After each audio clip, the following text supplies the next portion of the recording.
भावांनो, काही चित्रपट असे असतात जिथे हिरोपेक्षा आधी त्याची गाडी लक्षात राहते. धुरंधर हा असाच एक चित्रपट आहे. इथे वापरलेल्या कार्स आणि बाइक्स फक्त सीन बनण्यासाठी नाहीत, तर त्या कॅरेक्टरची मेंटॅलिटी, पॉवर आणि क्लास सांगतात. आज आपण बघणार आहोत धुरंधर चित्रपटातील प्रत्येक गाडी आणि बाईक आणि त्या का निवडल्या गेल्या यामागचं ऑटोमोटिव्ह लॉजिक.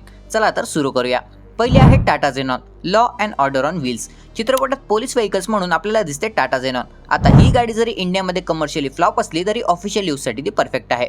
झेनॉन म्हणजे लॅडर फ्रेम चेसी, हाय ग्राउंड क्लिअरन्स आणि हेवी ड्युटी सस्पेन्शन. पोलीस सीन्समध्ये ही गाडी चेससाठी नाही तर प्रेझेन्स दाखवण्यासाठी वापरली आहे. जेव्हा झेनॉन स्क्रीनवर येते तेव्हा मेसेज क्लिअर असतो, ऑथॉरिटी हॅज अराइव्ड. ही सबटल डिटेलिंग मूवीला अजून रिअलिस्टिक बनवते. आता येते चित्रपटातील सर्वात intimidating vehicle, Land Rover Defender 110. Major इक्बालच्या सीन्समध्ये आपल्याला ही गाडी बघायला मिळते. डिफेंडर का, तर कारण डिफेंडरमध्ये army grade 4x4, boxy no nonsense design आणि गो एनिवेअर रेप्युटेशन बघायला मिळते. ही गाडी कम्फर्टसाठी नाही तर कंट्रोलसाठी बनलेली आहे. मूवी जरी वेगळ्या टाइमलाईनमध्ये सेट झाला असला तरी डिफेंडर वापरण्याचा अर्थ क्लिअर आहे की हा माणूस सिस्टीम चालवतो. पुढची गाडी बघायला गेलो तर ती आहे टोयोटा लँड क्रुझर 60 सिरीज, ज्याला डेझर्ट किंग म्हणून सुद्धा ओळखले जाते. रेमन डॅकेटची एंट्री आणि त्यासोबतच टोयोटा लँड क्रुझर 60 सिरीज. ही गाडी म्हणजे डेझर्ट आणि वॉरझोनची बादशाह. सॉलिड एक्सेल्स, बुलेट प्रूफ रिलायबिलिटी आणि मॅसिव्ह टॉर्क. या एंट्री सीनमध्ये व्हाईट लँड क्रुझर वाळतून येताना कॅरेक्टरचा डॉमिनन्स इन्स्टंट इस्टॅब्लिश होतो.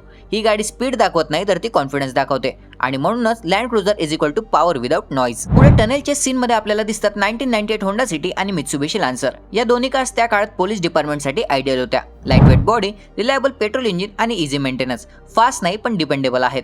मूवीमध्ये चेस बिलिव्हेबल वाटतो कारण कार्स रिअलिस्टिक आहेत, सुपर कार्स नाही.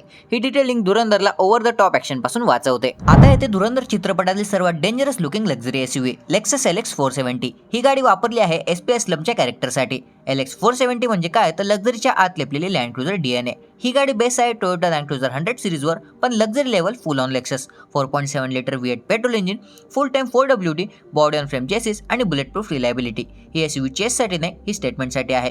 SPS स्लम जेव्हा LX 470च्या बोनेटवर बसून गन हातात घेऊन उभा राहतो तेव्हा मेसेज क्लिअर असतो की हा माणूस कायदा आहे. व्हाईट कलर LX 470 प्युअर काम आणि कंट्रोल दिसते, पण आतून ही गाडी ॲब्सोल्यूट बीस्ट आहे. डायरेक्टरने LX 470 निवडण्याचं कारण सिंपल आहे. ही एसयूव्ही दाखवते की हा कॅरेक्टर पैसा, पॉवर आणि पॉलिटिकल बॅकिंग सगळं घेऊन चालतो. लक्झरी बाहेर आणि धाक आतमध्ये.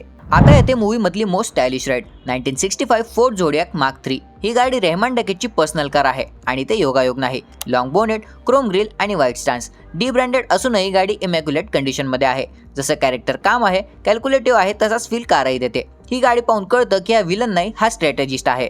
आणि शेवटी येते ट्रायम्फ बोनविल T120. ही बाईक स्पीडसाठी नाही तर स्टाईल आणि लेगसीसाठी आहे. Parallel twin engine, dual exhaust आणि क्लासिक ब्रिटिश डिझाईन.